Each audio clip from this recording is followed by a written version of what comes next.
हरे हरे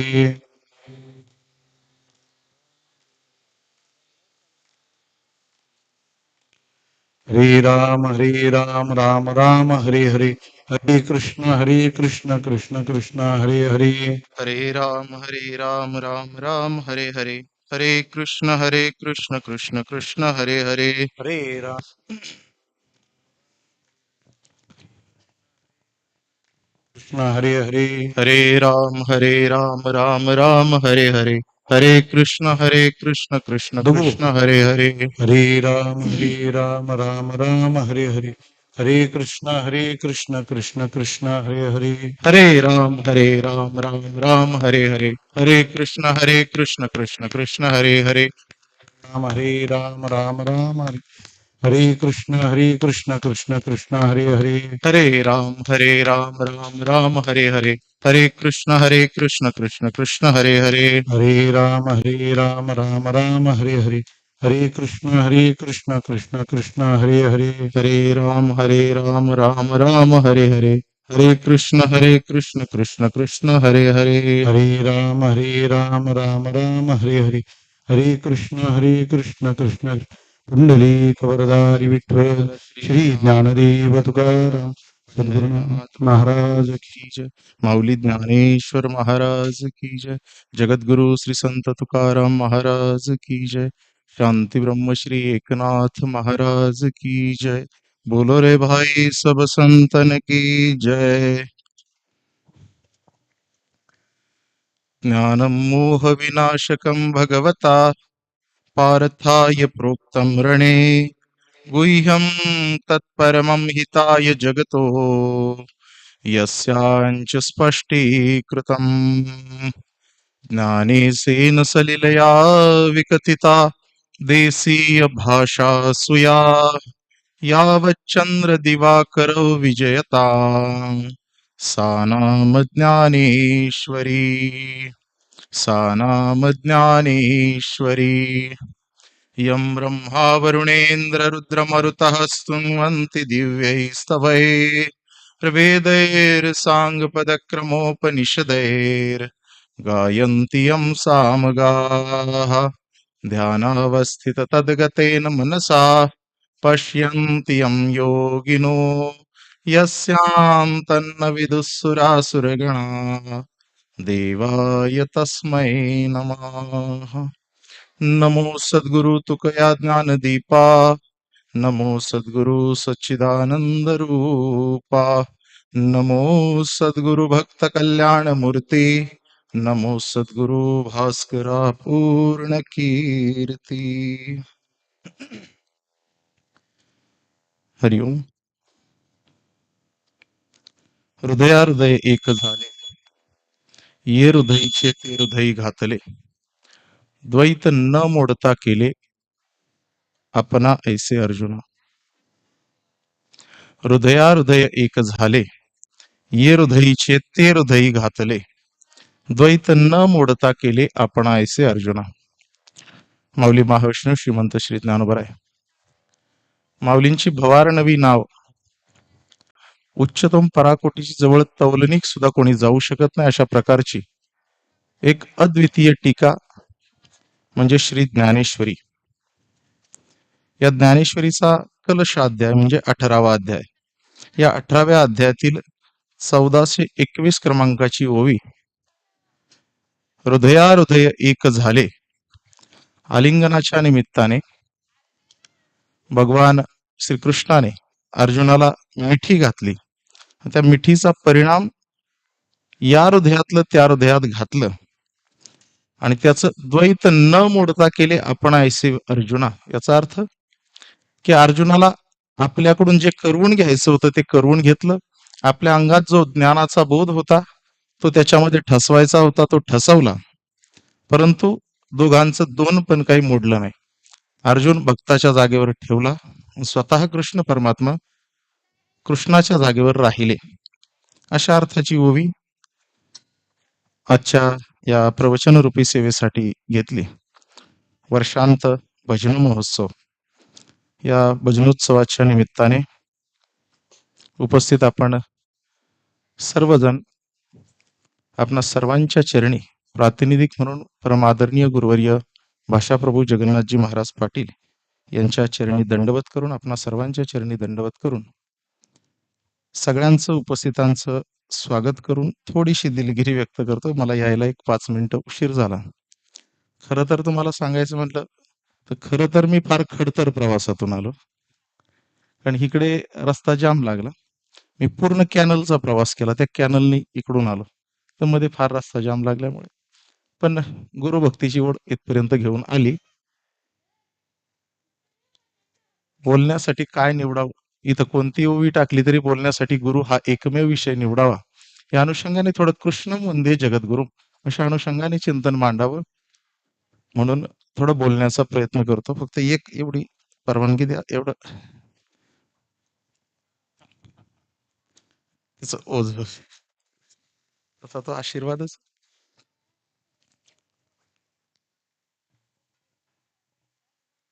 भगवंताची कृपा आपल्यावर असीम आहे. त्यानंतर आम्हाला कृपा लाभते ती संतांची किंवा गुरुची. त्या कृपेच्या अनुषंगाने तुम्ही आम्ही हा मंडपात जे बसलोत किंवा आता आज उद्या परवा जी गर्दी होणार आहे ती त्या गुरुकृपेचा प्रसाद म्हणूनच होणार आहे.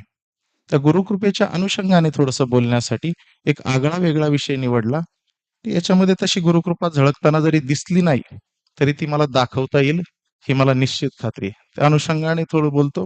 गुरु शिष्यावर म्हणा किंवा आपल्या मुलावर म्हणा प्रेम करतच असतात, यामध्ये काय संशय नाही. गुरूंची कृपा कोणकोणत्या अनुषंगाने हस्तांतरित होते किंवा ट्रान्समिशन म्हणा ना, थोडक्यात मराठीत सांगायचं झालं तर. आता तर उच्च विद्याविभूषित शब्दाला वापरलाय म्हणजे त्याला थोडंसं साजेसं बोललं पाहिजे. हिंजवडीवरून आलो आम्ही. हे सगळं जगत एका ऊर्जेने भरलेलं आहे. हे सगळं जगत एक विशिष्ट प्रकारच्या ऊर्जेने भरले. तिचे फक्त ट्रान्समिशन चालू असते. एक ऊर्जा एकातून दुसऱ्यात फक्त हस्तांतरित होत असते किंवा इकडून तिकडे जात असते. जी ऊर्जा लाईटमध्ये, तीच ऊर्जा माईकमध्ये, ती आवाजातून बाहेर पडते, ती प्रकाशातून बाहेर पडते. सगळं जगत ऊर्जेने भरले. ती ऊर्जा गुरुकृपेच्या दृष्टीमध्ये असते, गुरुकृपेमध्ये असते म्हणा. कोणत्या कोणत्या प्रकाराने आता आपण पाहूनच घेऊयात. प्रत्येक प्रकाराने गुरु हे शिष्यावर वेगवेगळ्या प्रकाराने म्हणा उपदेश करत राहतात, त्या ऊर्जेचा वर्षाव करत राहतात. ऊर्जेचा वर्षाव, हो. मग त्याच्यामध्ये स्वप्नकृपा पहिल्या क्रमांकाला येते, ती स्वप्नकृपा. स्वप्नकृपेच्या माध्यमातून गुरुजींची कृपा, गुरूंची कृपा किंवा संतांची कृपा ही आपणावर सदैव होत असते. याला उदाहरणच द्यायचं राहिलं तर जगद्गुरु तुकोबरायांचं उदाहरण आपल्याला डोळ्यासमोर घ्यावं लागेल. स्वप्नामध्ये येऊन कितीतरी स्वप्नांनी तुमचं माझं कल्याण केले, आपल्या लक्षात येत नाही. विज्ञान त्याला थोतांड समजतं किंवा मनी वसे ते स्वप्नी दिशा आपण म्हणून जातो सहज. दिवसभर ज्याचं चिंतन करतो ते स्वप्नातून बाहेर येतं असं म्हणा. ठीक आहे, हरकत नाही, येत असेल. परंतु काही स्वप्न अशी आहेत तिने जगताचं कल्याण केलंय. त्यामध्ये स्वप्न पाहून घ्या. जगद्गुरु तुकोबरायांना पडलेलं एक स्वप्न की त्या नुसत्या स्वप्नाने तुम्हाला मला गाथा देऊ केला. नामदेवे केले स्वप्ना माझी जागे, सवे पांडुरंगे येऊन या.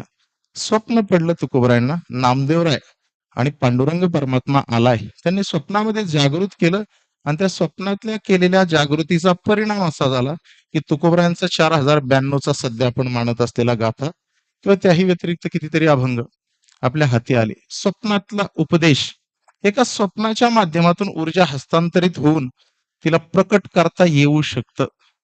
विज्ञान स्वप्नाला मानत नसेल, नाही मानत, तुम्हाला आम्हाला, तशी आपली अवस्था थरा बिकटच आहे की त्यांना संतांची देवादिकांची स्वप्न पडली. आपणाला किमान भूताचं तरी ते तेवढं तरी पडावं, तेही तेवढंही भाग्य आपल्या वाट्याला नाही. स्वप्न पडावी माणसाला. स्वप्न खोटी आहेत माना, हरकत नाही, पण स्वप्न ती खरी आहेत ज्याला परतत्वाचा स्पर्श आहे, ते स्वप्न खरी आहेत. ज्ञानोबरायांचे वडील, त्यांनाही स्वप्नात उपदेश झाला. नाथ महाराज ज्यांच्यामुळे पुन्हा आम्हाला ज्ञानेश्वरी मिळाली, ज्ञानोबरायांची समाधी मिळाली, त्या नाथ बाबांना सुद्धा स्वप्नाच्या माध्यमातूनच जागृत करण्याचं काम किंवा पाचारण करण्याचं काम ज्ञानोबरायांनी केलं. त्यामुळे स्वप्न विज्ञान खोटं म्हणत असेल, आम्हाला त्या बाजूला जायचंच नाही. आमचं अध्यात्म जर का विज्ञानाला कमी समजतंय, खोटं समजतंय, पण अध्यात्माला आम्ही खरे समजणारी मंडळी आहोत, अध्यात्मावर विश्वास ठेवणारे आहोत. त्यामुळे तुम्हाला मला जरा त्या स्वप्नांना खरं मांडलंच पाहिजे, कारण त्या स्वप्नाच्या माध्यमातून आम्हाला ज्ञानोबराई मिळाली, नवे नवे पुन्हा ज्ञानेश्वरी सुद्धा मिळाली. त्यामुळे स्वप्नाच्या माध्यमातून कृपा होत असते. गुरु परंपरेचा अभंग थोड्या वेळाने हरिपाठ होईल, तुम्ही आम्ही सगळेच म्हणू. त्यामध्ये हरिपाठामध्ये अभंग येतो, गुरु परंपरेच्या अभंगामध्ये आपण पाहू शकतो सगळेजण. स्वप्नात जागृती, सापडविले वाटे जाता गंगा स्नान. जाता जाता म्हणे मला स्वप्नात सगळं सगळं स्वप्नात येत. हात कृपाशीर्वादाचा हात माझ्या मस्तकावर माझ्या सद्गुरूंनी ठेवला. मग सांगितली खून माळिकेची सगळं प्रकरण पाहून घ्या. तुकोबरायांना जो काही उपदेश झाला, गुरु उपदेश, प्रत्यक्ष सेवा परी नाही घडली सेवा, काही कोणत्याच प्रकारची सेवा माझ्याकडून घडली नाही, फक्त स्वप्न. त्या एका स्वप्नाचा परिणाम असा झाला की तुकोबराय आम्हाला जगद्गुरु स्वरूपात आम्हाला प्राप्त झाले.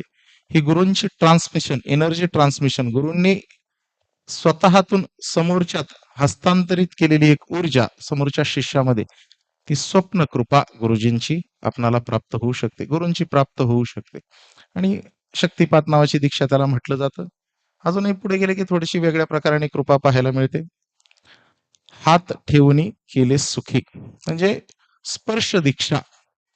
प्रत्यक्षात गुरूंच्या समोर जाऊन आपण त्यांच्याकडून कृपा प्राप्त करून त्यांचा हात मस्तकावर आला की त्या हस्ताच्या माध्यमातून, हाताच्या माध्यमातून किती त्यांच्यामध्ये असलेला बोध ते तुमच्या माझ्यामध्ये ठसवू शकतात. आणि कितीतरी उदाहरणं तशी देखील आहेत. पण तसं आपणाला सध्या पटत नाही महाराज, हे वैज्ञानिक जगतामध्ये सांगितलं की लक्षात येत नाही. ठीक आहे, नसेल येत लक्षात, पण विज्ञानाच्या भाषेत सांगितल्यावर लक्षात येतं. तुमच्या माझ्या हातामध्ये असलेलं प्रत्येकाचं एक शस्त्र आहे सध्याचं. आमचे भगीरथ महाराज फार सुंदर सांगतात, ते अन्न वस्त्र निवारा फार महत्वाच्या गरजा आहेत, मनुष्याने त्या कमावल्याच पाहिजे, मिळवल्याच पाहिजे, त्या मूलभूत आहेत. पण आता नुसतं तेवढ्यावर भागत नाही. अन्न वस्त्र निवारा, त्यात चौथा मोबाईल धरा, आणि तो धरावाच लागतो. कारण आमची गुड नाईट हाच करतो आणि आमची मॉर्निंग गुड आहे का नाही तो हाच ठरवतो. बरं आहे, सकाळचं त्याच्यात एक व्यवस्था आहे, अलाराम सकाळचा उठवतो, तो जाग करतो आम्हाला. म्हणून तेवढ्या करता म्हणता येत नाही त्याला काय सांगू आता तुझे उपकार मज निरंतर जागविते, तसं म्हणता येत नाही. परंतु गंमत अशी आहे, त्याचा एक उपकार आहे, नाव ठेवणाऱ्याने चांगलं ठेवलंय, अलार्म. पण ते शक्यतो अलार्म एवढं शुद्ध आम्ही बोलत नाही. अलाराम किमान ते तरी बरं आहे, सकाळी सकाळी अलाराम अलाराम अलाराम तेवढं तरी. त्याच्यात ते म्हणजे 2006-07ला मी मोबाईल रिपेअर करत होतो, आता नाही करत, कारण आता ते बिघडलंय कुठं तेच कळत नाही. मोबाईल बिघडला का मोबाईलमुळे बिघडले काही कळत नाही, त्यामुळे मी रिपेअरिंग करत नाही सध्या. त्याच्यामध्ये एक प्रकरण आहे, आयसी वगैरे असतात त्याच्यात भरपूर सारे. आपण खरेदी करताना म्हणतो रॉम किती आहे आणि रॅम किती आहे, त्याच्यामध्ये क्षमता किती आहेत. हुशार मंडळी माझ्या समोर बसले त्यामुळे मी थोडस त्या अंगाने बोलतो. तर रॅम किती आणि रॉम किती आहे, तर त्या रॅम मुळे रनिंग होतो, तो फास्ट किती चालायचं तर तो रॅम ठरवतो, त्याची गती किती हे रॅम ठरवतो. रॅम ठरवतो, RAM. त्यांना म्हणता येत नाही म्हणून ते रॅम म्हणतात. आम्हाला तर राम येतं ना. रामाशिवाय जर हे यंत्र नाही तर रामाशिवाय हे यंत्र कसं असेल हो, विचार करा, हे यंत्र कसं असेल. प्रत्येकात राम आहेच, प्रत्येकात रॅम म्हणा, स्वस्त वाटेल तुम्हाला, सोपं वाटेल, रॅम आहेच आहे. ते यंत्र आहे, त्याच्यामध्ये ह्याच्यात उघडायचं आहे, अनलॉक करायचं आहे, तुम्हाला माझा हात घ्यावा लागतो, शिकलेला असून तरी अंगठा द्यावा लागतो. म्हणजे पहिले चालायचे करासही म्हटले की 16 मग द्यावा लागायचा. इंदोरीकरांसारखं मला काही जमायचं नाही, हा रात्रीत चोरला जाऊ शकतो तसं वगैरे मला काही सांगायचं नाही. अंगठ्याला किंमत असते, तो आत्ता दाखवावा लागतो, आणि तो दाखवल्याच्या नंतर तो उघडतो, ते अनलॉक होतं, त्याच्यातलं जे काही प्राप्त करायचं ते करायला मिळतं. ठीक आहे, हरकत नाही, हे आम्हाला मान्य आहे का. अंगठा लावला, त्या हातावरच्या त्या बोटावरच्या अंगठ्यावरच्या ज्या रेषा आहेत त्याच्या अनुषंगाने हे यंत्र उघडतं महाराज. उघडलं, मग आम्हाला हे मान्य होतं की हे यंत्र हाताच्या अंगठ्याच्या स्पर्शाने उघडतं. मग आम्हाला हे का मान्य होत नाही, हे यंत्र गुरुच्या स्पर्शाने उघडतं, हे का मान्य होत नाही मला. असाच एक मुद्दा सांगितला मी, थोडे शिकलेले मंडळी होते, कॉलेजची पोरं बसलेली होती, मी हा मुद्दा, ते थोडेसे नेक्स्ट व्हर्जन होतं आणि ते अपेक्षित आहे आपल्याला, त्यांचे प्रश्न येणं अपेक्षित आहे. मी म्हटलं हे पटवून दिलं, त्याने मला बाहेर गेल्याच्या नंतर प्रश्न केला, महाराज म्हणे बरोबर आहे तुमचं, त्याला हात लावल्याच्या नंतर ते उघडतं, हे कबूल आहे, ते अनलॉक झालं, परंतु ते ज्याचं आहे त्याचंच उघडतं. तुमच्या हाताने माझं नाही उघडणार, माझ्या अंगठ्याने तुमचं नाही उघडणार. म्हणलं एकदम बरोबर, सही पकडे हो, एकदम परफेक्ट पकडलं सोने. हे ज्याचं आहे तेच उघडतं. तुझा मोबाईल तो तुझा आहे म्हणून तो माझ्या अंगठ्याने उघडणार नाही. हे तुझं माझं करायची भूमिका जीवात तुमच्या माझ्यात आहेच आहे म्हटलं, तुझं माझं. पण संतांची भूमिका थोडी व्यापकपणे पाहून घे. हे विश्वाची माझे घर, मग त्याच्यात जे जे काय आले ते सगळे संतांचे झाले. आणि ज्यांना ज्यांना त्यांनी माझं म्हटलं तिथं तिथं हात ठेविला मस्तकीन प्रसाद देऊन केले सुखी. परिणाम पाहून घे. संतांच्या नुसत्या स्पर्शाने, नुसत्या स्पर्शाने आलिंगन घडे, मोक्ष सायुज्यता जोडे. पुढे जायचं आपल्याला त्याच भूमिकेत जायचंय. हृदय मिळाले मला तिकडच जायचं. कोणत्याही अंगाने येन प्रकाराने संतांचा फक्त स्पर्श व्हावा. त्या स्पर्शाच्या अनुषंगाने त्यांची शक्तिपात होते. त्यांच्यातलं आपल्यामध्ये ठसवायला वेळ लागत नाही. विज्ञान फार पुढे आहे महाराज, पण त्या विज्ञानाच्या कितीतरी पलीकडं अध्यात्म आहे. कितीतरी पलीकडं अध्यात्म आहे. आयझॅक न्यूटन नावाचा शास्त्रज्ञ आहे, तो एवढंच म्हणतो. शास्त्रज्ञांना सध्या तुम्ही आम्ही देव मानणारी मंडळी, किती विकास करून घेतला त्यांनी, किती किती किती आपल्या कल्पना शक्तीच्या बाहेर ते करतात. पण ते आयझॅक न्यूटन म्हणतो, अरे वैज्ञानिकाला एवढं श्रेष्ठ मानू नका. वैज्ञानिक म्हणजे कोण तर फक्त त्या समुद्राच्या लाटेच्या सोबत तुटके फुटके काही शिंपले वाहून त्या समुद्राच्या किनाऱ्याला लागतात. ते गोळा करून तुम्हा आम्हाला दाखवणारा एक व्यक्ती म्हणजे वैज्ञानिक आहे. मग तो रत्नाकर किती रत्नांनी भरलाय, किती चमत्कारांनी भरलाय याची आपणाला कल्पनाच नाही. कुठेतरी एखादं तुटकं फुटकं कडेला येतं, त्या किनाऱ्याला येतं, ते उचलून आम्ही तुम्हाला दाखवतो. तो आविष्कार तुम्ही मानता आणि तुम्ही आम्हाला डोक्यावर घेता. सोडून द्या. विज्ञान त्याच्या कवेत आकाश येऊच शकत नाही. एवढं मोठं अध्यात्माचं आकाश, एवढं मोठं आहे. आपल्याला कल्पना नाही. 100 वर्षापूर्वी जर सांगितलं असतं अमेरिकेचा माणूस इथं आपल्याला समोरासमोर बोलू शकतो, नसता विश्वास ठेवला कोणी. पण आता आम्ही मान्य करतो ते का समोर प्रत्यक्षात आहे. तशा अजून काही गोष्टी आहेत त्याचा शोध लागायचा आहे, त्या गोष्टी समोर यायच्यात. त्या गोष्टी समोर आल्याच्या नंतर आम्ही त्याच्यावर विश्वास ठेवू. म्हणजे अध्यात्म फार पुढे, मला एवढंच सांगायचं होतं. जसं हे यंत्र उघडू शकत नाही स्पर्शाशिवाय, पण स्पर्शाने उघडतं, तसं संतांच्या स्पर्शाने, गुरूंच्या स्पर्शाने आपणाला चरण स्पर्श. सकाळचं जरा आपण उठल्या उठल्या आपलं जरा हाताचं दर्शन घेत चला. काही मंत्र, काही गोष्टी आम्हाला सांगितल्या शास्त्राने, संतांनी किंवा परंपरेने. उठून हाताचं दर्शन घेत चला. कराग्रे वसते लक्ष्मी कुठेतरी म्हणत चला. समुद्र वसने देवी कुठेतरी म्हणत चला. सर्वे अति सुखीनं संतो म्हणत चला. घरामध्ये आंघोळ केल्याच्या नंतर मोठी वडीलधारी मंडळी, आई वडील गुरु स्वरूपात आहेत, त्यांचा चरणस्पर्श डोकं टेकवून घेत चला. सकाळी सकाळी त्यांनी दिलेला हात जर का मस्तकावर पडला तर दिवसभर आपल्या वाट्याला कोणतं दुःख नाही यायचं आणि कोणते आपलं सगळं कार्य निर्विघ्नपणे पार पडल्याशिवाय राहणार नाही. खरंय, वास्तव आहे ते. कृपा कशी कृपेचा वर्ष कुठून आणि कोणत्या अनुषंगाने होईल सांगता येत नाही. जो नमन करतो, नतमस्तक होतं, कृपा त्याच्यावर येतेच. हात, हस्त कृपा, स्वप्न कृपा पाहिली, हस्त कृपा पाहिली, अजून बऱ्याच प्रकारची कृपा आहे. मला ज्या दिशेने वळायचंय, अर्धा तास माझ्याकडे आहे. वेळेत हरिपाठाला तुम्हाला वेळ देतो बरोबर, मी बरोबर त्या दिशेने वळणार. अजूनही वेगळ्या अनुषंगाने संत आपल्यावर कृपा करतात किंवा गुरु आपल्यावर कृपा करतात किंवा देव आपल्यावर कृपा करतात. तिन्हींचं एक वटन शेवट मी करून देईल. हस्तकृपा, स्वप्नकृपा, दृष्टीकृपा. नुसतं पाहिलं तरी कृपा होते, नुसतं पाहिलं तरी, नुसतं पाहिलं तरी कृपा होते. शब्दकृपा, शब्दाच्या माध्यमातून कृपा होते. आणि मग शेवटी आलिंगन कृपा, इथपर्यंत पोहोचायचं प्रवास सांगून दिला. शब्दकृपा, तुम्ही आम्ही एखाद्या गुरुच्या चरणी जातो, त्यांच्याकडून मिळालेला एखादा मंत्र म्हणा, त्यांच्या मुखातून आलेली श्रवण केलेली आपण काही अक्षर, ती शब्दकृपा आम्हाला ऐन वेळेस आठवते. प्रमादानी जगन्नाथ महाराज पाटलांसारखं एखादं व्यक्तिमत्व येतं, आमच्या आयुष्याचं सोनं करून जातं. काही कोणत्याही प्रकारचा नातेसंबंध नाही, फक्त शब्दांवर त्यांचे आम्ही प्रेम केलं आणि त्या शब्दाच्या माध्यमातून ऐकत ऐकत ते आमच्या जवळ आले. म्हणजे त्यांनी आम्हाला खेचलं का आम्ही त्यांना खेचलं माहित नाही, त्याच्या वादात काय मला पडायचं नाही. फक्त आम्ही त्यांच्या जवळ एवढंच सांगायचं. आणि माणसाला फार सवय राहते. 1630 जन्म का 1627 जन्म, वादात वादात काय पडायचं, आम्हाला विचारात पडायचे, चांगल्या विचारात पडायचे, वादात थोडी पडायचे. ते आमच्या जवळ आले का आम्ही त्यांच्या जवळ आलो, माहित नाही कसं झालं. पण त्यांची सहज चक्कर जरी झाली, एखादा राऊंड जरी तिकडे कीर्तनाच्या माध्यमातून झाला आणि सहज भेट झाली. ज्ञानेश्वरी जयंती सारखा कार्यक्रम संस्थांनी आम्हाला दिलाय. वैयक्तिक प्रसंग आहे, सांगून देतो. ज्ञानेश्वरी जयंती ही भाद्रपद मासामध्ये असते, षष्टीमध्ये. चैत्र पंधरवड्याच्या काळामध्ये षष्ठी जी येते त्या दिवशी आम्ही ज्ञानेश्वरी जयंती म्हणून आम्ही साजरी करतो. लेखन कामासाठी गोदातटी पूर्ण झाली. कपिला षष्ठीचा योग होता. एकनाथ महाराजांनी पुन्हा केली. ज्ञानोबरायांनी केली, परंतु त्यांनी फक्त सांगितलं शके 1212 उत्तरे, म्हणजे काही तिथीचा उल्लेख नाही. तीच पुन्हा प्रतिशुद्ध झाली त्यावेळेस त्या तिथीचा उल्लेख सापडला आणि आम्ही ज्ञानेश्वरी जयंती पूर्ण ते साजरी करायचं ठरवलं. त्या निमित्ताने परमादरणीय संतोष महाराज पायगुडे त्यांच्या मुखातून संकल्प निघाला की ज्ञानोबा यांचं 725 समाधी वर्ष आहे, आपण ज्ञानेश्वरी हस्तलिखित करू. काही मंडळींनी आम्ही केली. तो प्रकल्प खूप व्हायरल झाला. 27-30 हजार लोकांनी ज्ञानेश्वरी महाराष्ट्रात लिहिली. पण त्या पूर्णत्वाचा दिवस म्हणून आम्ही ज्ञानोबरायांची ज्ञानेश्वरी मंदिरात साजरी करू की नको, मंदिर आम्हाला मिळेल की न मिळेल, थोडासा वाद चालू झाला आमचा. काही जी कमिटीची मंडळी होती, कार्यक्रम करूच नाही अशा वादात आम्ही पडलो की ठरलं, जवळजवळ शिक्कामोर्तब नकोच. सहज पाटील महाराजांचं कीर्तन होतं. कीर्तनाला जाण्याचा योग नाही आला दुसऱ्या कामामुळे, परंतु घरी आले, सहज दर्शन घेतलं आणि ती चर्चा केली. 4-2 शब्द, काही शब्द असे असतात, कधी कधी अशी वाक्य येतात, कदाचित ते प्रसंग विसरले असतील, त्यांच्या लक्षात नसेल.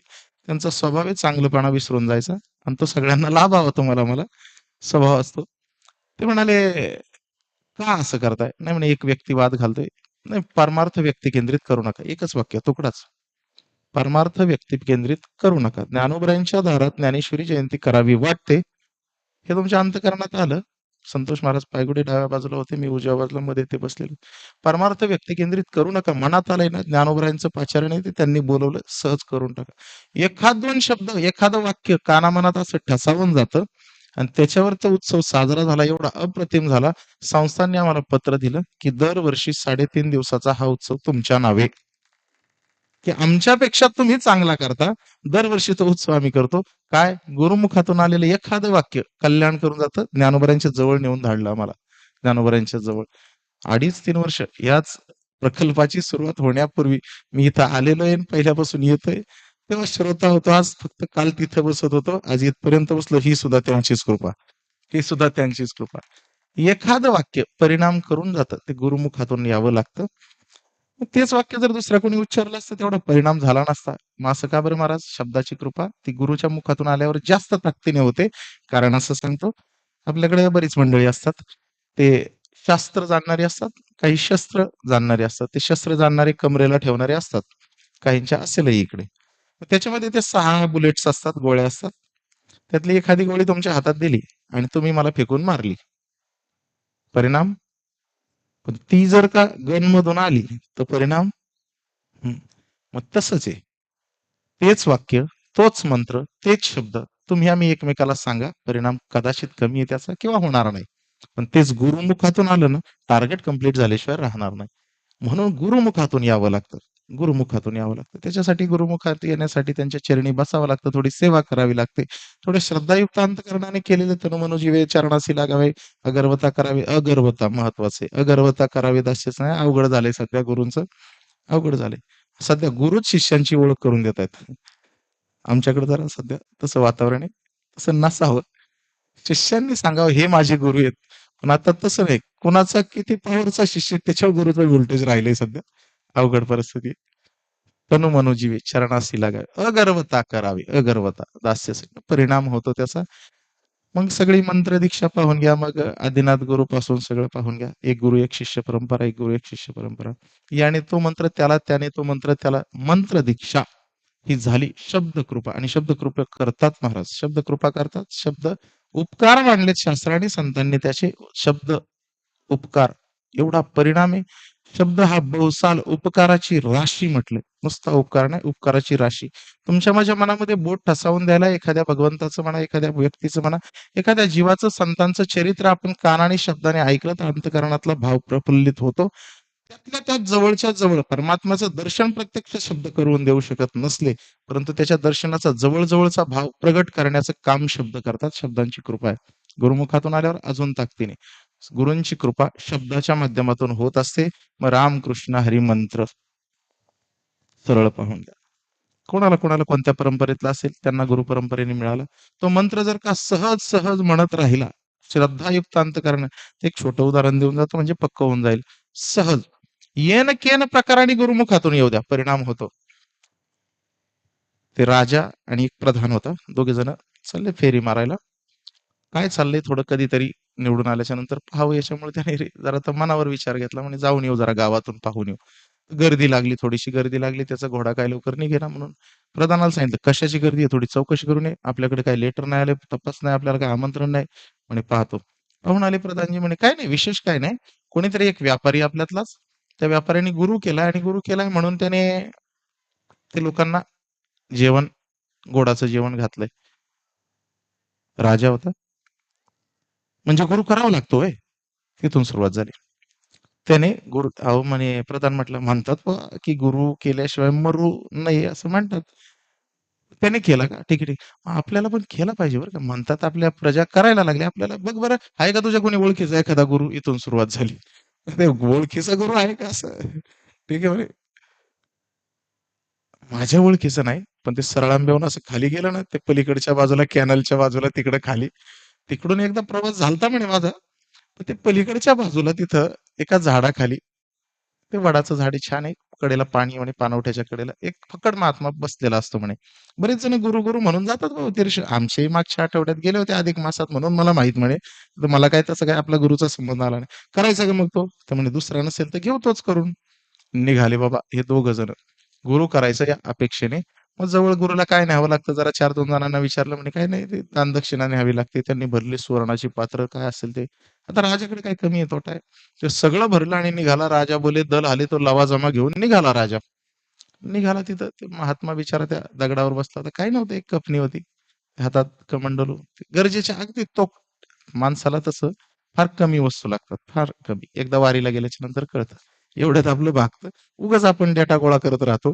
मग ते रॅम क्लिअर करण्यातच आपलं जातं बरंच. अनक्लीन फाईल्स भरपूर राहतात आपल्याकडे. त्या लवकर क्लीन केल्या पाहिजे. अडकतो माणूस त्याच्यात. फार कमी वस्तू लागतात, फार कमी गरजा. ते घेऊन आले. काही 4 तास साधक पुढे बसले होते. दर्शनाच्या अपेक्षेने आले होते. हे आले. राजा तिकडून वाजत गाजत आला. पाहिलं राजा आलाय. ठीक आहे. विष्णू स्वरूप असतो राजा. पूजन केलं पाहिजे, नमन केलं पाहिजे. या अपेक्षेने जयहरी केला. राजेसाहेब बसले खाली. सामोरे बसले. ह्याने विचारलं, "काय प्रयोजन राजेसाहेब?" "नाही म्हणे गुरु करायचंय." "बरं." मग हे सगळं सोबत आणले? "हां." म्हणते, "तुम्हाला गुरुदक्षिणा म्हणून भेट आणलंय." त्याने सामोरं केलं, हात केला, समोर आला, हात लावला. जे बसले होते त्यांना वाटून टाकलं. काय त्याला ठेवून करायचं काय? वाटून टाकलं. राजा तयारीत आला होता. माळ घेऊन आला होता. म्हणे, "एवढी माळ मला गळ्यात घाला. गुरु करायचा." ठीक आहे. माळ घेतली, गळ्यात टाकली. "या राजेसाहेब." राजेसाहेब या म्हणल्यावर राजा प्रधानाकडे बघायला लागला. "तू सांग ना." प्रधानजी म्हणले, "नाही, नाही, तुम्हीच सांगा आता ते तुमचे गुरु आहेत." म्हणे, "काय झालं काय?" "नाही म्हणे, हे असं केल्याच्या नंतर गुरुमंत्र असतो ना." "गुरुमंत्र द्या ना." म्हणे. "गुरुमंत्र असतो." "अरे हो, गुरुमंत्र असतो." आता तुला काय बरं गुरुमंत्र द्यावा म्हणून इकडे-तिकडे विचार करू लागले. थोडंसं इकडे-तिकडे पाहिलं, तर समोरच्या पाणवठ्यावर पाय अर्धे बुडालेले एक बगळा उभा होता. त्या बगळ्याकडे नजर गेली सहज. साधू महात्मे असतात. निसर्गात रमतात. कदाचित या आश्रमाचं प्रयोजनही तसं असावं हे निसर्गाच्या जवळ. निसर्गात समाधी लागायला वेळ लागत नाही. सहज पाहिलं तरी समाधी लागते. निसर्गाच्या ज्या ज्या नैसर्गिक वस्तू आहेत तिकडं पहा. झाडं पहा. उगाच नाही तुकोबरा आहे ते सगळं भंडारा डोंगरावर गेले देहू सोडून. देहू सोडून हा देहू घेऊन भंडारा डोंगरावर गेले. वृक्षवल्ली, आम्हास सोयरे उगाच नाही. गिरिकंदर जवळ करतात का? निसर्गात अंतःकरण लवकर स्वच्छ होतं, निष्कपट होतं, पटकन भाव समाधी लागते. त्याने त्या बगळ्याकडे पाहिलं आणि त्याच्यातच विचारात गेलो आणि निरीक्षण करायला ही मंडळी हुशार. त्याने पाहिलं त्या बगळ्याकडे, त्या बगळ्याची एक हालचाल चालू होती. तो पाण्यात चोच बुडवायचा, दगडावर आणायचा आणि घासायचा. बहुतेक सकाळची वेळ असेल, टूथब्रश चालू असेल कदाचित. घासाघासी चालू होती त्याची. मी एका ठिकाणी भाऊ, मी म्हटलं बगड्याने ती चोच घेतली आणि घासायला सुरुवात केली. तेवढ्या 2-4 टाळ्या पडल्या मला. मला कळलंच नाही ह्या टाळ्या माझ्यासाठी नव्हत्या. त्या वेगळ्या कारणासाठी पडल्या होत्या. कुणाला कोणत्या वेळेस काय इशारा कळेल सांगता येत नाही. शहाणी अपुरे एकच वचन, पण हे त्यांच्या पुढचे आहेत. नुसत्या इशाऱ्याने कळतं यांना काय चाललंय. ते चोच घासत होता आणि सहज मुखातून वाक्य बाहेर पडली. घिसघिस घिसी. ते काय म्हणे? घिसघिस घिसी. त्याने चोच पाण्यात बुडवली. पुन्हा दगडावर काढली. 2-4 थेंब चोचीतून उघळले. पाणी त्या दगडावर पडलं. पुन्हा घासायला सुरुवात केली. घिसघिस घिसी उपरडाला पाणी. घिसघिस घिसी उपरडाला पाणी. राजा म्हणतो, मी मंत्र घ्यायला आलो नाही. बाबाचं वेगळंच चाललंय काय काम. काही लक्षातच येत नाही. त्याच्यामुळे हे साध्या माणसाच्या नादी लागू. त्याला काय माहिती साधा माणूस असला तरी साधू माणूस आहे. म्हणजे लक्षात येत नाही. त्याने घासायला सुरुवात केली, यांनी बोलायला सुरुवात केली. घिसघिस घिसी उपरडाला पाणी. आणि असा शांत उभा राहिला, जणू काही साधूच समाधीला उभा आहे. तो तसा बसलेला होता आणि मुखातून वाक्य बाहेर पडलं, तेरे दिल की बात मैंने पहचानी. खाली चोच बुडवली टपकन, एक मासा वरती फेकला, केला आणि गिळंकृत करून पुन्हा शांत. आणि तुझ्या आत काय चाललंय हे मला कळालं. त्यांनी ते निरीक्षण केलं आणि ते मुखातून बाहेर गेलं. राजा म्हणे, ते बाकीचं राहू दे, तुम्ही काय बोलताय मला काय कळत नाही. म्हणे, माझ्या मंत्राचं काय झालं? मंत्राचं? ते म्हणाले, मंत्र? हो, तुला मंत्र द्यायचा नाही का? थांब सांगतो. म्हणे, हाच मंत्र तुला. काय? घिस घिस घिसी ऊपर डाला पाणी, तेरे दिल की बात मैंने पहचानी, हाच मंत्र. राजा म्हणलं, जरा आपलं चुकलंच बरं का, गुरु करायला जरा घाईच झाली. बऱ्याच जणांचा नंतर असा होत असेल, गुरु करायला थोडी घाईच झाली, जरा तपासून घ्यायला पाहिजे होतं. बऱ्याच जणांचं त्याचंही तसंच झालं. म्हणे घाईच झाली. ठीक आहे, आता झालंय म्हणे. तो मंत्र घेतला आणि तसाच निघाला. ते काय मंत्र होता का? पण वाक्यरंजक होतं. जसं तुमच्या डोक्यात फिरतंय आता. मला कल्पना आहे त्याची.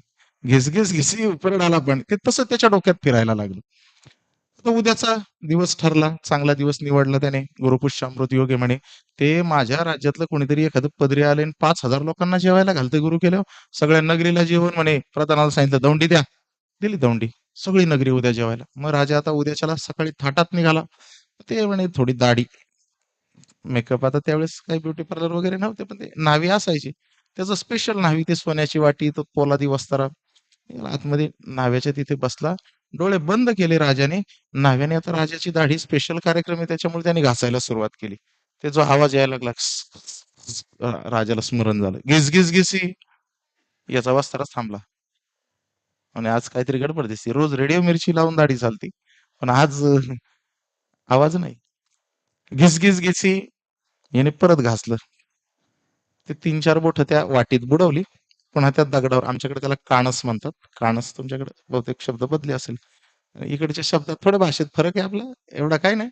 भावात नाही फरक, पण भाषेत आहे. मागच्या वेळेस ते सोमनाथदादा आम्ही आलो होतो. पटकन एकाच वाक्य निघालं, "अहो, मला केवढा आनंद झाला. तुम्ही आला जाऊन, मला केवढा आनंद झाला." भारी वाटतात शब्द ते. आमच्याकडचे थोडे वेगळे आहेत. पुणेरी आहेत. आणि इकडचे भावाने, प्रेमाने. तुमची मंडळी नटतात पण फार सुंदर. मला आवडतं ते. इकडे यायला आवडतं, कारण देवाकडे जाताना नटता तुम्ही. आम्ही लग्नाला जाताना नटतो. एवढंच फरक आहे. तुम्ही देवाकडे येताना नटता. सुंदर आहे. शब्दात फरक.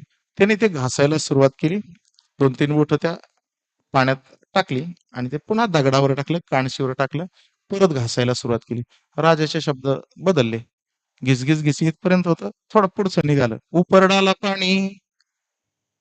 म्हणे राजेसाहेब निरीक्षण करतात आपलं. थांबला परत. पुन्हा 2 थेंब टाकले. पुन्हा घासायला सुरुवात केली. ह्याने परत वाक्य काढलं. घिस घिस घिसी उपरडाला पाणी. आता ते पुढं काय नव्हतंच ना. राजा म्हणलं, हे तरी कशाला ठेवून देऊ? त्याने दिलं टाकून. तेरे दिल की बात मैंने पैशानी. वस्त्रा पडला आणि कानस पडली आणि पहिले पाय धरले. जसं तुम्हाला कळेना काय चाललं, तसं मलाही कळेना आणि राजालाही कळेना. आणि काय भानगड झाली. पण राजा हुशार होता. शहाणा तो माणूस, शहाणा तो माणूस, जो प्रसंग माहित नाही, निर्णय काय घ्यायचा कळत नाही, त्यावेळेस स्थिरता ठेवतो ना. थोडा अंदाज घेऊ दे, अंदाज घेऊ दे. राजाने फक्त तलवारीला हात टाकला. नीट सांग, खरं सांग, मला सगळं माहिती, एवढंच बोलला राजा. त्याने पाय पकडले. राजे साहेब, याच्यात माझी काहीच चूक नाही हो. हे सगळं प्रधानाचं कारस्थान आहे. माझी मुलं बाळ त्याने बांधून ठेवलेत. म्हणे राजे साहेब शस्त्र पारंगत आहेत, त्यांना हरवता येऊ शकत नाही. माझं आणि राणीचं प्रेम आहे. आम्हाला दोघांना राज्य करायचंय. राजामध्ये येतोय, पण राजाला हरवणं शक्य नाही. राजा तुझ्या इथं येऊन फक्त शांत राहतो. मग तेवढं काम कर. उभा चालणारा वस्तारा फक्त आडवा चालव, पाहिजे ते देतो. सगळ्या प्रकरणाचा खुलासा झाला. मला एवढंच सांगायचंय, गुरुमुखातून आलं, त्याने त्या भावाने पण नव्हतं स्वीकारलं. सहज टाइमपास मराठीत खेळता खेळता वाक्य बाहेर निघालं. जीव रक्षण झालं, कल्याण झालं. तुम्हाला आम्हाला जर गुरूंनी प्रत्यक्ष कृपा आशीर्वादाने जर शब्द टाकून दिले, तर त्याने कल्याण होणार का नाही? विचार करा. झालंच पाहिजे. फक्त त्याच्यावर श्रद्धा भाव. ज्ञानोबा तर पुढे जाऊन बोललेत, बलतिया भावे. नाथबाबा ज्ञानोबरांच्या चरणी, बलतिया भावे शरण जाता भेटी, पाडी तसे तुटी जन्मव्याधी. शब्दांची फार कृपा आहे. दृष्टी कृपा. शेवटच्या मुद्द्याकडे जायचंय मला लवकर. दृष्टी कृपा. पहिली कृपा पाहिली, स्वप्न कृपा, होतेच. दुसरी कृपा पाहिली आपण, हस्तकृपा किंवा स्पर्श कृपा, स्पर्श दीक्षा, होते. तिसरी कृपा पाहिली ही आत्ताची शब्द कृपा किंवा मंत्र कृपा. चौथी कृपा तुम्हाला मला सांगायची, निश्चित ऐकून घ्या. दृष्टी कृपा तुकोबऱ्यांचं प्रमाणे. तुका म्हणे पाहे कासवीचे पिले माय. नुसत्या कासवाकडं त्या कासविनीने पाहिलं त्या पिल्लाकडे छोट्या, तरी कृपेचा हस्तांतरण होतं, त्याचं पोट भरतं. ते सस्तन प्राणी नाहीये, त्याला काही स्तनपान करण्याची व्यवस्था नाहीये, तरी देखील फक्त पाहिल्याने लेकराची भूक आईला लागते. कशाने लागते? त्या लेकराकडे पाहिलं, त्याचं म्लान वदन पाहिलं की आईला कळतं ते भुकेलंय. ही एक प्रकरण आहे महाराज. परंतु आपल्याकडे ती व्यवस्था तशी नाही की आपण त्या लेकराकडे पाहावं आणि ते पूर्ण व्हावं. नाहीये ती तशी व्यवस्था. पण ती संतांच्या ठाई किंवा गुरुच्या ठाई आहे, देवाच्या ठाई ती आहे. त्याने कृपादृष्टीने जर का पाहे, कृपादृष्टी पाहे मजकडे पंढरी राया, माझ्याकडे पहा कधीतरी कृपादृष्टीने, याची मागणी का केली संतांनी? कारण त्या कृपेमध्ये ताकद आहे, त्या कृपेमध्ये ओलावा आहे. अशी कृपादृष्टी कुणाकडे? जगद्गुरु श्रीमद भगवत पूज्यपाद शंकराचार्य. शंकराचार्यांचा इतिहास तुम्हाला मला माहित असेल. मला त्यातलं एक प्रकरण, त्यांच्या चरित्रातला एक प्रसंग सांगून पुढे जायचंय, पुष्टी देऊन निघून जायचंय. शंकराचार्यांच्या 4 प्रमुख शिष्यांपैकी एक शिष्य आहे. त्याची कथा आहे, ते पूर्वासुरीचं गिरी म्हणून त्याचं नाव होतं. गिरी हा असं प्रकरण होतं की त्या गिरीला कितीही शिकवा, कितीही शिकवा, नर्मदेतला गोटाच म्हणजे बाहेर काढला की कोरडा, टाकला की ओला, पण बाहेर काढला की कोरडा. 12-15 वर्ष होऊन गेलं पदरी राहून शंकराचार्यांच्या, पण एकही श्लोक त्याचा काही पाठ झाला नाही. एवढा मट्ट मंद डोक्याचा तो गिरी. तो गिरी फक्त सेवा करायचा. शंकराचार्यांना जे लागेल, आचार्य काय लागेल ते. कधी कधी रात्रीचा त्याला भास व्हायचा, आचार्यांनी आवाज दिला की काय, रात्रीचाच त्याला आवाजामा उचलायचा, आचार्यांच्या खोलीच्या बाहेर जाऊन झोपायचा. का? गुरूंची सेवा करायची फक्त. आचार्य आवाज देतील, मग मी कुठे असेल तेवढंच करायचा. एवढा मंदगिरी की जवळजवळ सगळ्या वर्गाचा तो टाइमपास ठरायचा. सगळ्या वर्गाने त्याला चिडवावं, डिवचावं किंवा करमणुकीचं ते एक प्रकरणच म्हणा त्या आश्रमातलं. शृंगेरी आश्रमात जेव्हा सगळ्या शिष्यांना ज्ञानाने शृंगारित होते शंकराचार्य, तेव्हा हा एकटा कोरडा राहिलेला म्हणजे गिरी. असा तो गिरी आपण रोज चिंता करायचा, मला काही येत नाही, मला काही येत नाही, पण ते सोडून द्यायचं. शंकराचार्यांचा आवाज आला, गिरी म्हणून हाक आली की पळत सुटायचा, धावत सुटायचा, पाहिजे त्या कामाला धावत जायचा. तो इतका सुंदर होता, बुद्धीने शून्य होता, पण भावाने फार होता. एक दिवस आचार्य पाठाला बसले आणि समोर गिरी दिसला नाही. पाठाला बसलेल्या आचार्यांनी विचारलं, गिरी नाही दिसत? म्हणे गंगेवर वस्त्रे धुवायला गेल्यात. आचार्यांची वस्त्रे वगैरे धुणं काम त्याच्याकडेच. गंगेवर वस्त्र धुण्यासाठी गेलाय म्हणे. बरोबर, ठीक आहे, थांबूयात थोडा वेळ. बाकीच्यांची कुजबुज कानी आली. थांबूया थोडा वेळ म्हणजे गिरीला शिकवणं म्हणजे जवळजवळ भिंतीलाच शिकवणं होतं. आणि त्याच्यावर परिणामच होत नव्हता. दगडाला शिकवणं होतं, ते परिणाम होत नव्हता. मग खालून आवाज आला, म्हणे आचार्य, गिरीला शिकवणं म्हणजे भिंतीला शिकवण्यासारखे. आपण वेळ वाया घालवतोय थोडासा. आपण चालू करूयात का? पुढे बरीच कामं आहेत, तुम्हीच दिलेली कामं आहेत. काही ग्रंथ लिखाणे, काहींना लिखाण सांगितलं होतं, काहींना पाठांतर सांगितलं होतं, काहींना भिक्षाटन, काहींना आश्रमाची सेवा. वाटून दिलेली कामं असतात, जशी इथं सगळे जे ते करतात. इथं काय वाटून दिले नाही, पण वाटून घेतलेले बरेच आहेत. दिलेले नाहीत, पण घेतलेले खूप आहेत. इथली सेवा कमी पडत नाही. स्वतःहून येऊन स्वयंप्रेरणेने करणारी मंडळी आहे तिथं. तिथं वाटून दिलेली, नेमून दिलेली कामं होती, ज्याला त्याला म्हणे आचार्य उशीर होतोय, सकाळचा वेळ, दौडू नये. नाही म्हणे गिरी, येऊ दे. मग परत एक कमेंट पास झाली खालून. अशा कमेंट आल्या पाहिजे. ह्या बॅड कमेंटनी चांगले चांगले घडवलेत. म्हणून तुकोबारायांची भूमिका आहे काय, निंदकाचे घर असावे शेजारी. बॅड कमेंटनी चांगले चांगले घडवलेत आणि चांगल्या कमेंटनी चांगले चांगले बी घडवलेत. हे तुम्ही येण्यानंतरच होतं. मग अशी एवढा वेळ नव्हतं. ही पण एक कृपाच आहे. ही पण एक कृपाच. लॉकडाऊन मध्ये चालू झालेला प्रकल्प आहे. बऱ्याच कमेंट तेव्हा आम्ही ऐकलेल्या आहेत. पण त्या कमेंटने हे घडवलंय ना, घडवलंय. कमेंट चांगलं घडवतात, चांगलं बिघडवतात. पण फार स्थितीच्या कमेंट असल्या की बिघडायला वेळ लागत नाही. एक कमेंट आली खालून, म्हणे त्या गिरीची वाट पाहिजे. आपण कोण, गिरी कोण? आता त्या मंदा करता थांबायचं का? आचार्यांनी ते शब्द ऐकले. पुन्हा कोणीतरी एका ज्येष्ठ शिष्याने सांगितलं, आचार्य वेळ चाललाय, कृपया तुमच्या चरणी दंडवत विनंती आहे, लवकर पाठाला सुरुवात करावी. नाही म्हणे, मी गिरीची वाट तो तिथे येऊन बसेल त्यासाठी नाही, इथला पुढचा पाठच गिरी घेणार आहे. ज्याचा एक श्लोक पाठ नाही, तो सगळा पाठ घेणार आहे. बहुतांशी अशीच अवस्था आहे. तो पाठच म्हणे गिरी घेणार आहे आता इथून पुढचा. मग बाकी सगळे हसायला लागले. अरे गिरीपाठ घेणार आहे, तो काय आम्हाला शिकवणार? माझं ब्रह्मसूत्र तयार आहे, माझं उपनिषद तयार आहे, माझी गीता तयार आहे, आणि तो एक श्लोक नसणारा, पाठ नसणारा, तो माझा पाठ घेणार आहे. खालून हसले सगळे, कमेंट पास झाल्या इकडं तिकडे. शंकराचार्य शांत होते, आचार्य शांत होते, कडेला बसले. त्यांनी मनोमन चिंतन केलं. तो तिकडे वस्त्र धुत होता गंगेच्या किनारी. कोणाला तरी सांगा म्हणे, पाठवा गिरीला बोलवायला. कुणीतरी एक शिष्य गेला पळत, धावत पळत, दुरूनच आरडलं, गिरी म्हणून. आचार्य बोलवतायत. आचार्य शब्द ऐकला, ते धुणं धुणं चाललं होतं, ते सोडून दिलं. आचार्यांनी बोलवलंय, ते अंगावरची वस्त्र पिळून धावत पळत जे निघाला, म्हणजे त्या गंगा किनाऱ्यावरून निघाला, समोर धावत आला. समोर आचार्य बसले होते. आचार्यांची आणि गिरीची फक्त दृष्टादृष्ट झाली. जसा तो गिरी तिकडून सामोरा येत होता, जवळ जवळ येत होता, तसे आचार्य त्याच्यावर फक्त कृपादृष्टी टाकत होते.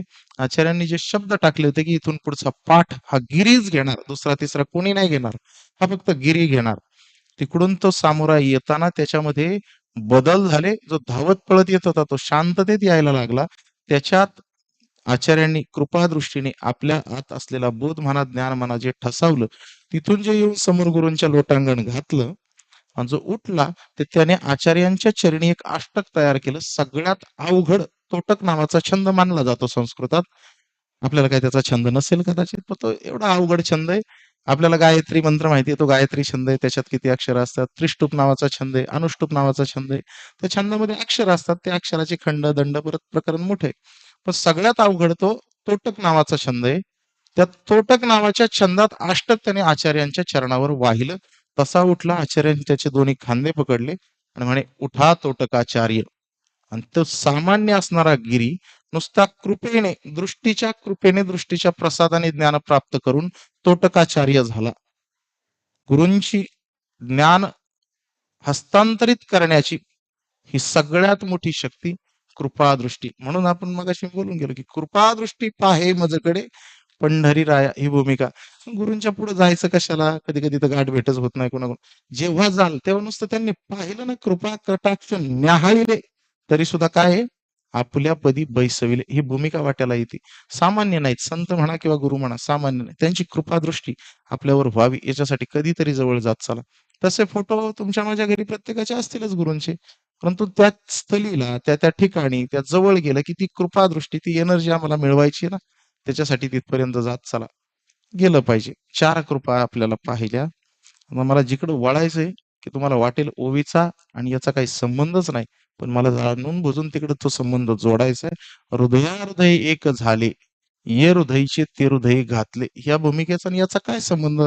त्याचा संबंध असा आहे की सगळी, आता ही ओवी कुठली आहे पाहून घ्या. 18व्या अध्यायात असणारी ही ओवी, कलश अध्याय शेवट, त्यातल्या त्यात 1421 क्रमांक, म्हणजे अजून खाली आली. शेवटच्या काळामध्ये पुढे जाऊन गीतेचं वर्णन केलेलं आहे, ते पुन्हा पाहून घ्या. शेवटच्या काळात ज्ञानोबरांनी ही ओवी घातली, ती कृष्णाच्या आणि अर्जुनाच्या संबंधाने. म्हणजे काय? एकामधून दुसऱ्यामध्ये बोध हस्तांतरित करणं, ज्ञान हस्तांतरित करणं, ह्या 4 परंपरा झाल्या, 4 प्रकरणं झाली. त्याच्याही पलीकडे एक प्रकरण जेव्हा हे काम करत नाही ना, त्याच्या पुढे हे काम करतं. कोणतं? हृदयाहृदय एक झाले. पाहून घ्या अर्जुनाची भूमिका. इथून तिथून समजून सांगत सांगत सांगत गीता पूर्णत्वाला आली. अर्जुन ऐकतो की नाही ऐकतो? सांगितलंय त्याला, पण याचं काय घेता? हा सरकार टिकून देईल का नाही? निम्म्यातच जर का म्हटलं, युटर्न मारला, नाही जुळायचं देवा, आता काय द्रोणाचार्यांना मारू का? तिथून जर माघारी भेटला, अवघड होईल. जे काही सांगितलं युद्धासाठी त्याला तयार केलाय, परंतु त्याच्यावर कॉन्क्रीट फिक्स केला पाहिजे, पक्का केला पाहिजे. त्याच्यासाठी देवानी जी युक्ती योजली ना, ती युक्ती म्हणजे मग बाहू पसरून या दक्षिणू. मग तो सावळा सकंकन उजवा हात देवानी, उजव्या हातातले लगाम डाव्या हातात घेतले आणि उजवा हात सामोरा केला आणि अर्जुनाला आलिंगन देण्यासाठी अर्जुनाला जवळ घेतला आणि जवळ घेऊन हृदयाला हृदय अर्जुनाच्या लावलं. ये हृदयचे ते हृदय घातले, पण द्वैत न मोडता केले. गंमत पाहून घ्या. नाहीतर देवाच्या स्पर्शाने देवाच्या हृदयातला इकडचा विचार तिकडे जर ट्रान्सफर झाला, तर सगळं ब्रह्मच दिसेल ना, अर्जुन मुक्तीला जाईल ना. द्वैत भाव ठेवला, अबाधित ठेवला, पण विचार काय द्यायचा, मला जो द्यायचा आहे तो हस्तांतरित केला. तो आलिंगनाच्या माध्यमातून हृदयाला हृदय जोडलं आणि माझ्यातला विचार हा तुझ्यात उतरला पाहिजे, ही भूमिका देवाने ठेवली. आणि तिथून पुढे जे अर्जुनाने गांडीव उचललं गीता झाल्याच्या नंतर, मग काय खाली शेवटपर्यंत ठेवलं नाही. त्याचा विचार पाहून घ्या. ही गुरूंची कृपा असते. मग इथं कुठं गुरु होते? अहो तो जगाचा गुरु आहे. वसुदेव सुतम देवम कंस चाणूर मर्दनम देवकी परमानंदम कृष्णम वंदे जगद्गुरुम. जगाचा गुरु येतो किंवा आपणच देव होय गुरु, ती भूमिका लावून घ्या. गुरु स्वरूपात जेव्हा तो येतो, तेव्हा तो सगळ्या प्रकाराने येन केन प्रकाराने प्रयत्नच करतो की याला मोकळाच केला पाहिजे, माझ्या हात आहे तो बोध त्याच्यामध्ये ठसवला पाहिजे. त्या अनुषंगाने अर्जुनाला प्युअर करण्यासाठी, अर्जुनाला सिक्युअर करण्यासाठी किंवा अर्जुनाला माझ्यातलं ज्ञान देण्यासाठी कोणत्याही अंगाने लावून घ्या. या सगळ्या प्रकारच्या, तसं या अर्जुनाकडे त्याने पाहिलंच होतं अगोदर, कृपादृष्टी पाहिलीच होती. अर्जुनाला हात लावू लावू सांगितलंच होतं, त्याचा परिणाम झाला नव्हता. बरं शब्दाने सांगितलं, सगळी गीता पाहून घ्या, 700 श्लोक त्याचे, त्याच्याने सांगण्याचा प्रयत्न केलता. म्हणजे अगोदर देवाने स्वप्नात तर सोडूनच द्या, हा शब्दाने ऐके ना, तो स्वप्नाने काय ऐकायचा आहे?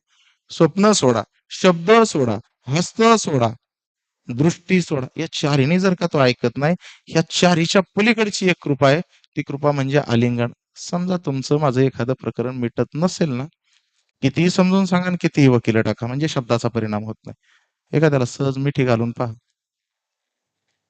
ते स्वतःच्या हाताने लिहिलेले स्टॅम्प पेपर फाडायला बसले. फक्त आलिंगन.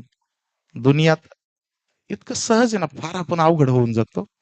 सब समस्या का हल माफी है. सब समस्या का हल माफी है. कर दो या मांग लो, खतम बात, संपलं. हे माफी मागा किंवा माफ करून टाका. सहज जर का एखाद्याला कितीही प्रकरण कसं असू द्या, सहज जर का आलिंगन दिलं, मिठी घातली, आमच्याकडे त्या परंपरा आहेतच. मिठी घातली ना, ह्या हृदयातला त्या हृदयात विचार जायला वेळ लागणार नाही. सहज मिसळून जातो माणूस. शब्दाने एखाद्याला आमंत्रण द्या, ते विचार करू म्हणतंय, बघतो म्हणतंय, येतो येतो म्हणतंय. एकदा पत्रिका दिल्याच्या नंतर फक्त आलिंगन द्या, मग ते पक्कच होतंय. यायलाच लागतंय आता, यायलाच लागतं. नाही तसं आम्ही आमंत्रणावरच आलोय, 6 वाजून 1 मिनिटं झालं. पण आम्हाला या अपेक्षा आहे, कधीतरी सद्गुरूंच्या चरणाचं आलिंगन व्हावं, देवाचं आलिंगन व्हावं. त्या अनुषंगाने थोडं बोलण्याचा प्रयत्न केला. हृदयाहृदय एक झाले किंवा आलिंगनाने, ते तुमचं माझं व्हावं. दसऱ्याच्या परंपरा आहेत किंवा दोन मित्र एकत्रित, का ते नातं एवढं घट्ट होऊन जातं बरं? आणि त्या नात्याला मिठी माहिती आहे. त्या नात्याला मिठी माहिती आहे. बात मिठी हो या ना हो, फरक नाही पडत. त्या नात्याला मिठी माहिती आहे. हृदयाहृदय एक झाले आहे. तीही भूमिका ज्ञानोबा आहे. सख्याचे उद्धत, सखा साहेची निवांत, त्याला गी तुला समस्त साही जोजी. सख्याचा उद्धटपणा, शिवीगाळी सहज माणूस दोस्ताची सहन करतो, बाकी कोणाची नाही, सख्याची. ते मिठीचा परिणाम असतो की काहीही असू द्या, हर बात उसकी मीठी लगती है. एकदा मिठी मारून पहा. हृदय एक झाले, ये हृदयीशे ते हृदयी घातले, द्वैत न मुडता केले आपणा ऐसे अर्जुना. देवा आम्हालाही कधीतरी असं कर तुझ्यासारखं, ती तुझी मिठी नाही ना, तुझ्या त्या प्रेमाची प्रेमरस बैसली मिठी, तसंही कधीतरी व्हावं. नाही त्या देवाची, गुरुचरणांची मिठी व्हावी, अशा प्रकारची भूमिका या ठिकाणी मांडतो. सरळंब्याला चालू असणारा हा सुंदरसा उत्सव, वेळ आपली पूर्ण झाली. सुंदरसा उत्सव, पहिल्या उत्सवापासूनचे आम्ही साक्षीदार आहोत. जसं जसं आमचंही वय वाढतंय, तसं तसं या उत्सवाचं वय वाढतंय. पण हा जेव्हा तारुण्यात येईल, तेव्हा आम्ही वृद्धपणात नाही, आम्ही तेव्हा वृद्धपणात असून तारुण्यात असू, अशा प्रकारची कामना ठेवतो. म्हणजे हरिपाठात 31 डिसेंबरला नाचायला आम्हाला इथं जरा जोर असला पाहिजे. सगळं जग दुनिया निराळ्याच नादात नाचते त्या दिवशी. ते भोगात नाचत असेल, आम्ही इथं त्या भगवंताच्या आनंदात नाचतो. आणि तसाच हरिपाठ आमचा कायमचा, या देहातून प्राण पडेपर्यंत हे सरळंब्याचा उत्सव आमच्या वाट्याला येऊ, अशा प्रकारची सदिच्छा गुरुचरणी या ठिकाणी विलीन करतो. फार दिवस झाले बोललो नव्हतो, एकदा दोनदा बोललो या ओवीवर. काशी क्षेत्री महाराजांच्याच मुळे यात्रा घडली. खरं तर मी थोडा कन्फ्युज होतो, मग जसं प्रकरण सांगितलं तसंच, की काशी भगीरथ महाराज शास्त्री, आम्ही त्यांना शास्त्री म्हणतो, भगीरथ महाराज काळे शास्त्री गुरुवारी आहेत, त्यांचीच माळ आहेत मला. त्यांच्यासोबत काशी यात्रा करावी असं वाटलं, थोडंसं जरा चलबिचल होतं. महाराजांचा सहज फोन झालता, म्हणे सगळ्यात मोठी कृपा गुरूंच्या सोबत तीर्थ, याच्यासाठी पलीकडे काहीच नाही म्हणे, लगेच बुकिंगच कॉन्क्रीट. तेव्हा त्यांच्या समोर काशीमध्ये येळाचोवीवर प्रवचन केलं होतं. आज एका गुरु सोबत झालं, म्हणजे समोर आता दुसरे गुरु बसलेत, त्यांच्या समोर त्यांच्या चरणारविंदावर ही सेवा समर्पित करतो. झालेल्या या सेवेला पूर्णविराम देत असताना आपणा सर्वांच्या चरणी दंडवत करून, एखादा शब्द खालीवर झाला असेल, फार वेदांताची भाषा जिथं हृदयाची भाषा आहे तिथं ती लावूच नाही. त्यामुळे बाकीच्याकडे काय, आणि तेवढं येतही नाही. बाकीकडे न वळता हृदयाची प्रेमाची भाषा आहे, त्या भाषेत तुम्हाला पटवून देण्याचा प्रयत्न केला. गुरुकृपेच्या त्या अनुषंगाने जे काही बोललो आपल्या चरणी समर्पित करतो. परमादरणीय भाषाप्रभू श्री गुरु जगन्नाथजी महाराज पाटील यांच्या चरणी दंडवत प्रणाम करून, आदरणीय भगीरथ महाराज काळे, आदरणीय प्रशांतजी महाराज काळे यांच्याही चरणी दंडवत करून झालेल्या या सेवेला या ठिकाणी पूर्णविराम. पुंडलिक वरदा हरी विठ्ठल श्री ज्ञानदेव तुकाराम पंढरीनाथ महाराज की जय. माऊली ज्ञानेश्वर महाराज की जय. जगद्गुरु संत तुकाराम महाराज की जय. शांती ब्रह्म श्री एकनाथ महाराज की जय. बोलो रे भाई सब संतन की जय. विठ्ठल विठ्ठल विठ्ठल विठ्ठल.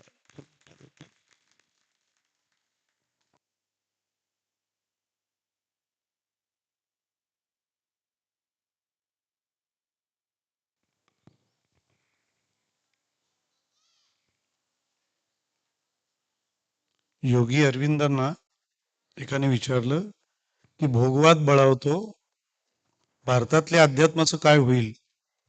तेव्हा अरविंद म्हणाले,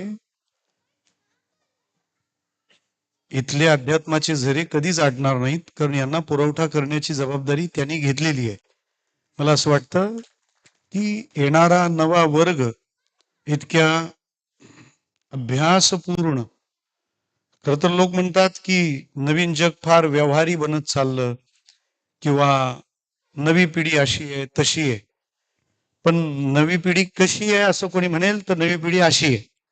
आमच्या शेखर महाराजांनी जे काही मिळवलंय ते वाचनातून, नवी पिढी त्याच्या नवी पिढी अशी आहे. हे सगळं कशातून घडतं त्याचा उत्तम मासला आहे, उत्तम नमुना आहे. पुणे हिंजवडी ही तशी लक्ष्मीची नगरी आहे, पण ते लक्ष्मीच्या नगरीत हे सरस्वतीचं लेकरू कसं काय तिथं आलं काय माहिती. आणि त्या सगळ्याला एक सुगंध आपल्या भक्तिमय जीवनाचा, सेवामय जीवनाचा. त्यांचे गुरुजी आणि आमचे परममित्र भगीरथ महाराज त्यांच्याबद्दल एक वाक्य टाकतात की माणसं व्यस्त असतात, स्टेटसच असतं व्यस्त, पण हा माणूस व्यस्त पण उपलब्ध असा आहे. उपलब्ध असतात ती माणसं उगाच रिकामी असतात अशीही नसावीत. व्यस्त असलेला उपलब्ध असतो आणि त्या उपलब्धीतून, त्या सेवेतून जे प्राप्त होतं, मग त्याचा विहार किंवा त्याचा एक आकार इतका सुंदर देखणा आणि प्रेक्षणीय असा असतो. शेखर महाराजांनी खूप कमी काळात या सगळ्या भराऱ्या त्यांनी घेतलेल्या आहेत. एक श्रोता ते एक थेट वक्ता इथपर्यंतचा जो त्यांचा प्रवास आहे तो अगदी काही वर्षांचा, काही महिन्यांचा आहे. परंतु एखाद्या मुरब्बी आणि फरड्या वक्त्यासारखा हा अनुभव त्यांनी आपल्याला तासभरात दिला. आणि सहपरिवार महाराज या ठिकाणी या प्रवचन सेवेकरता उपस्थित झाले. ते म्हणाले की या प्रकल्पाचे आम्ही फाउंडर मेंबर आहोत, कारण भूमिपूजनापासून, वर्षांत भजनोत्सवापासून ते आतापर्यंत झालेल्या प्रत्येक उत्सवात त्यांचं या ठिकाणी येणं घडलं. आणि हे येणं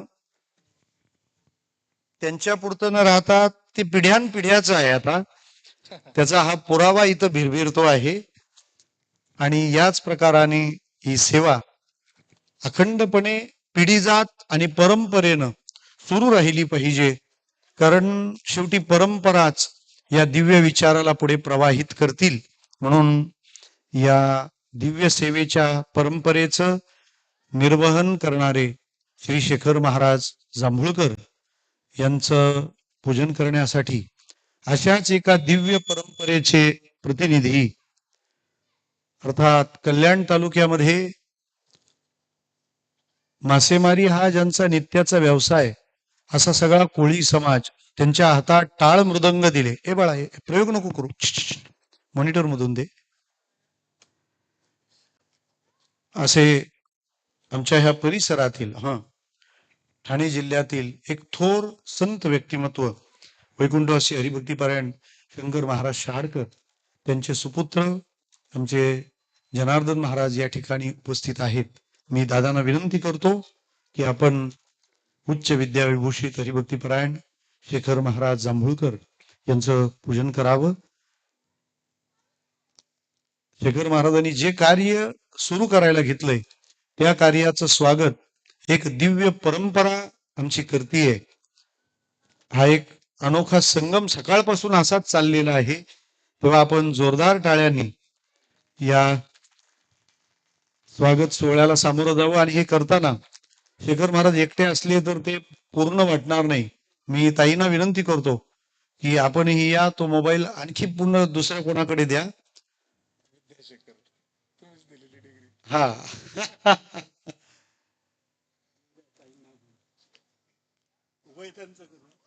अगदी तोच प्रयत्न आहे हा.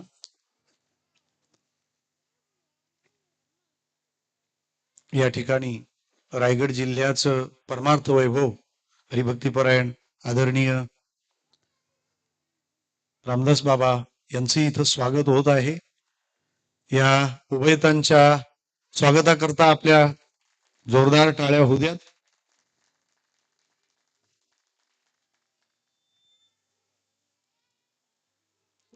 हो हो आहे मी आहे. हो हो हो हो घ्या श्रीकृष्ण एक क्लिक घ्या समोर. पुंडलिक वरदारी विठ्ठल श्री ज्ञानदेव तुकाराम पंढरीनाथ भगवान की जय. ज्ञानेश्वर महाराज सद्गुरुनाथ महाराज की जय. धन्यवाद. यानंतर लगेचच हरिपाठाला सुरुवात होत आहे. गावदेवी भगिनी हरिपाठ मंडळ वावंजे मी यांना विनंती करतो की आपण त्वरितच